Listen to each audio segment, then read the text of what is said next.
Alright folks, welcome back to the Grant Garage channel. We are going to be doing another hunting related one today. It's going to seem a lot like another one I just posted, but we decided to buy another bow for my wife this time. It's a 10-point as well. In particular, this one is the Tenpoint Viper 430. We figure we'll shoot it a few times and tell you what we think. Kind of just do a basic look over here. Split limb design. It's got a foot stirrup that nobody's foot will ever fit in. There's the strings. Nice metal rail. Good hand guards on it. Has the same Rangemaster 100 scope. It's got these flip caps if you like it. If you don't like them, they do just pop right off from right here. I'm sure I already had taken mine off by the time I did the video on mine. Decocks, which is one of the nice things about it, because this has the AccuSlide system. As far as I'm concerned, that's the best one out there right now. This one is the Vectra camo. So it's kind of like a lightish color. It's actually a little bit darker in person than cameras and pictures seem to make it look. So it does kind of have a rubbery texture. Like, it's not like squishy rubber, but it is grippy. Let's have the trigger here. Same as mine, where if you're actually shooting, it'll have a very light pull until you actually hit to that part. Takes off a little bit there. Safety is right here. Well, she already pulled it out, but the handle would store in here. That's the handle. I'll show you that a little bit. It's a lot like just a 1/4-inch ratchet. Essentially hit this button to release it, or whatever, put it in. You can take that back. The arrows that come with it. The arrows come with it are the Pro Elite 400s. Carbon crossbow arrow. 0.003 of an inch straightness. Okay, so that's a decent overlook of it. We're going to take our first shot over there. This is right about 15 yards, just to make sure that the scope is pretty close. And then we'll back it up and see how that does. So, do you remember how to cock it? I think so. Gonna go ahead and hold that trigger block. Oh, the trigger The block, entire right. part here that moves. Right. Okay. You're gonna hold that. Okay. And then watch this thumb just for a sec. Here and here. It's the same exact lever. So if you move one side, it will move the other. You don't want to let that block fall. But if you do that, it will release it. It'll kind of unlock. Okay, so it's unlocked. Now hold this knob up here. Okay. And she's holding that because gravity is going to kind of pull the block down a little bit. But it says not to let it free fall. So if she's holding that knob, she can control how slow it's going. You also could just pull it, if you had it level, and it'll click. And it also put the safety on when she did that. So now she gets that handle out. Maybe. It is labeled as cock and decock. It shows you the directions. Does not want to. Hold on. Stand by. Wife's kind of stupid sometimes. Okay. Okay. It's locked in. Okay, and then we just start cranking.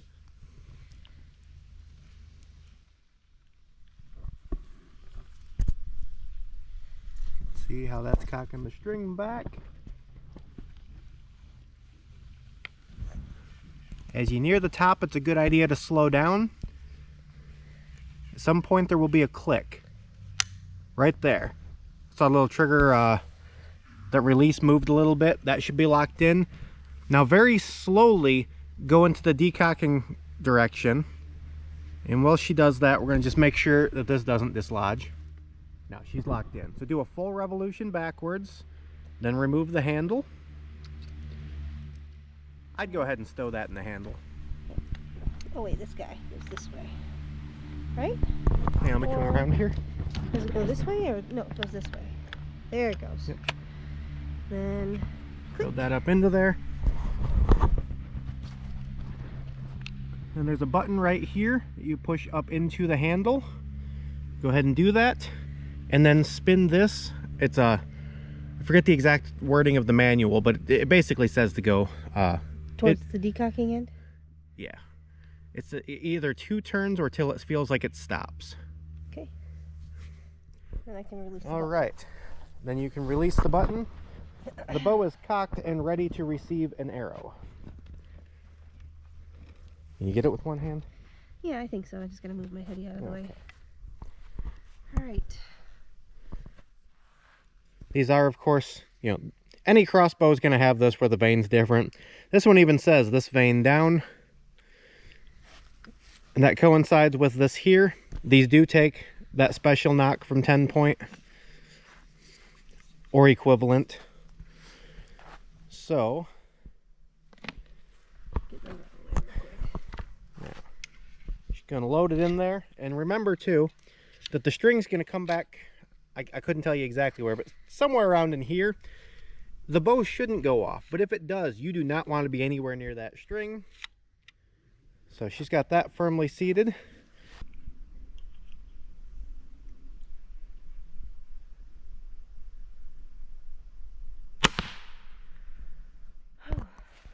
Okay, like I said, 15-yard shot.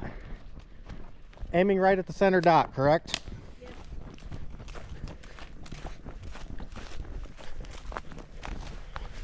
Okay. Aiming in here, went here. Oh, ain't too far away. Little high, little right. So it's a good idea to inspect the bolt. Make sure there's no, like, you know, nothing fraying or anything like that. That's the label. It's not fraying. It just kind of looks like it on my screen. Looks good. Field point's still tight. Nothing's damaged.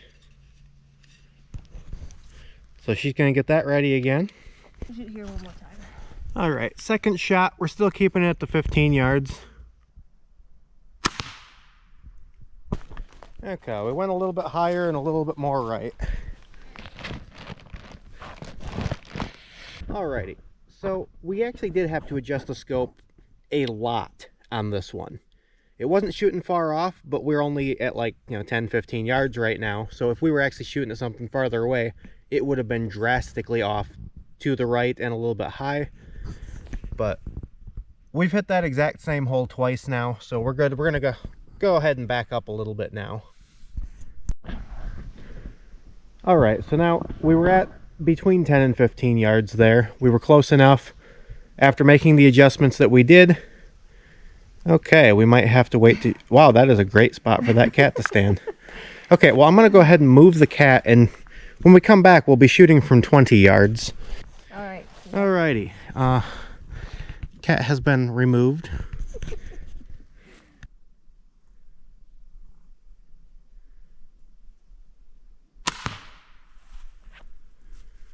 That looks pretty dead center. Alrighty. Remember, this is a 20-yard shot.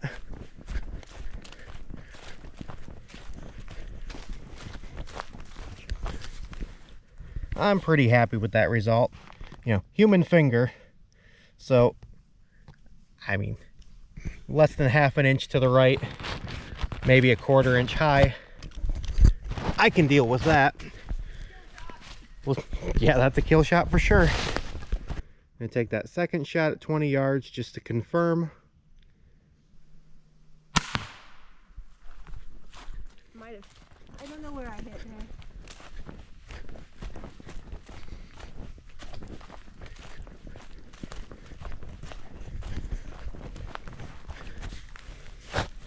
All right. You can see a couple holes here. We're just at the edge of that circle. That's about 1.5 inch white circle on this, though. That's still a very acceptable shot. I would call that good. I can't say if it's the bow or human error, but either way, it's acceptable. All right, so we're going to move all of our stuff back to 30 yards now.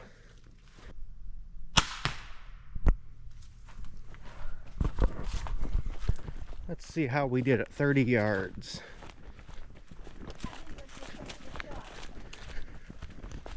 I'm going to agree that that's an acceptable shot.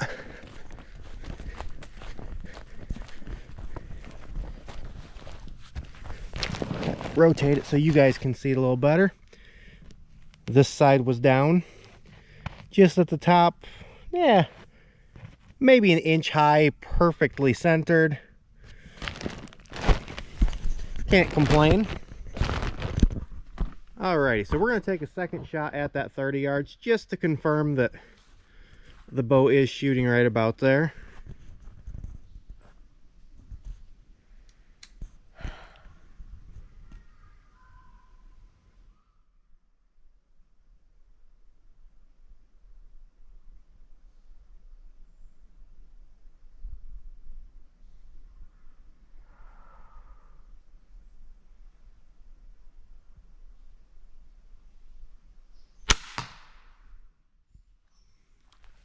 Oh yeah.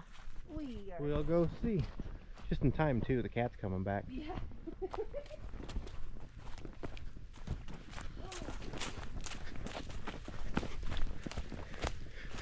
Now, another thing too is I'm sure that you guys are probably annoyed that I'm taking this time to walk up here with no cuts, but I want to make sure you guys know that I'm not just bullshitting you on this. So that's 30 yards, perfect height, half inch maybe to the right. I'm gonna say that's pretty accurate. Okay, it's her bow. She's happy with it. I'm very happy with it. Now here's the big thing. What don't you like? I can already tell you one thing you don't like. Scope was problematic. The scope. It's the Rangemaster 100. I've handled a lot of these in the store, and the crosshairs kind of disappear on you unless if any light gets between your eye and here, it seems like the crosshairs get real dim. Putting the light on there did help her a little bit. I like the red light over the green. It almost does seem like they come and go. I'm not even 100% sure what's doing that. Focusing this all the way in does help, but it almost seems like it needs to go a little further. It does. And it's maxed out. So that's, of course, that's a bit of a thing. I mean, and of course we could always find a different scope if needed. You could find a different scope, but for the $1,300 that this thing costs, you would think that it would come with a good one. Yeah. That being said, it's not the worst scope ever. Things that she does like, of course. I already know a couple of these. One of them, well, yeah, one of them is the AccuSlide. It cocks and decocks. It's a great system. It's super easy to use. And when you're cocking it or decocking it, it has a system in there where if you stop and even let go of the handle, it still stays right where you did it.